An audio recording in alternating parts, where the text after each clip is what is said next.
Hello everyone, this is Rachel live from Kalkine Studios. You're watching the early trades. Let us cast an eye now over how market chart is panning out today. Tracking the global markets performance, the ASX 200 seems to be witnessing quite a sluggish trade today. The market is inching lower after setting a new 52-week high. Overnight, the Dow Jones increased by 0.29%, closing the session at 34,230.3. The S&P 500 closed almost flat, with a minor downtick of 0.07%, as gains in energy and a few other sectors provided some support. The NASDAQ fell 0.37%, extending the previous session's sell-off. Tech giants such as Amazon and Microsoft were the biggest drags. On Tuesday, the NASDAQ fell sharply after U.S. Treasury Secretary Janet Yellen's comment on a rate hike. Meanwhile, Amazon CEO Jeff Bezos has sold almost $2 billion worth of Amazon stock in the past 2 days, as per the latest SEC filings. The update follows robust quarterly earnings released a week ago. Looking at overall sectoral performance, materials is the best performing sector, with the steel rally charging up. Iron ore prices appear strong.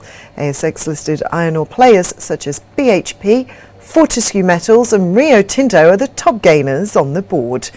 Tracking the NASDAQ dip now, the IT sector is a major dragger. The bottom performing stocks in the ASX 200 are the tech stocks Nearmap, Hub24 and Appen.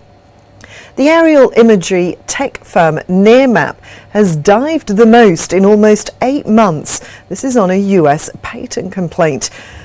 They've been made aware of a complaint filed against its subsidiary Nearmap US in the United States District Court, alleging patent infringement. The company was filed on behalf of Eagleview Technologies and Pictometry International Corp. Nearmap says the complaint won't impact its core proprietary tech and business operations continue to remain unaffected.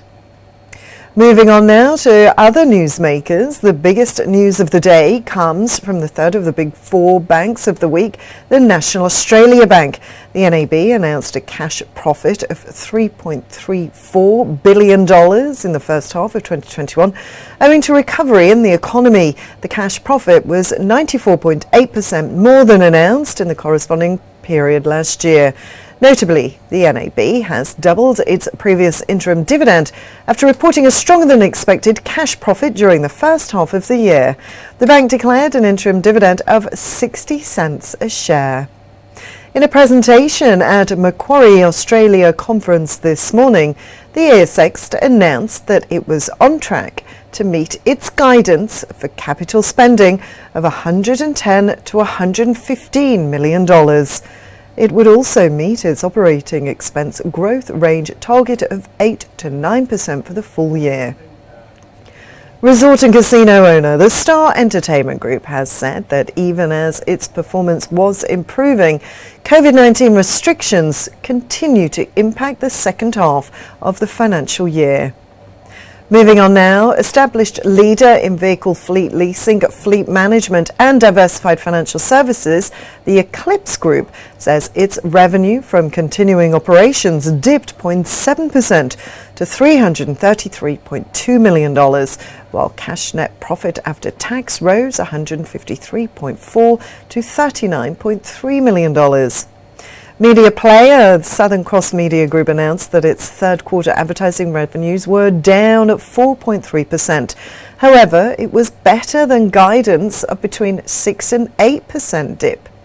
Another prominent media player, HT&E, says that its Australian radio network business saw an improving advertising market, with total revenues for the first quarter up almost 2.5% on the prior period, with March 2021 an improvement as on March 2020. Also interesting to note, a global leading developer of clinically validated cannabis medicines, Zelera Therapeutics, is now distributing its Hope products in the District of Columbia in the US through its partnership with Alternative Solutions. And Ardent Leisure is entering into a non-binding agreement with the Evolution Group to develop the Dreamworld Resort on the Gold Coast in Queensland. There are plans underway for a new $75 million resort-style hotel and tourist park. Moving on now, looking at the charged-up crypto space, the largest cryptocurrency, Bitcoin, pared almost all the losses of Tuesday's session after surging 6.7% on Wednesday to $56,831. Ethereum notched up 5.9% to $3,430 on Wednesday. Now let's take a look and see what will impact the markets this week. The Reserve Bank of Australia's Deputy Governor Guy Debelle will speak on monetary policy during COVID today at the Shan Memorial Lecture in Perth. That's at 5 p.m. Australian Western Standard Time. That's around 7 p.m. Australian Eastern Standard Time. Market players are also keenly eyeing the RBA's quarterly statement on monetary policy to be released on Friday. That's all for now. Stay tuned for more live updates from Kalkine TV across the economy, markets and sectors. I'm Rachel Jones, signing off for Kalkine TV.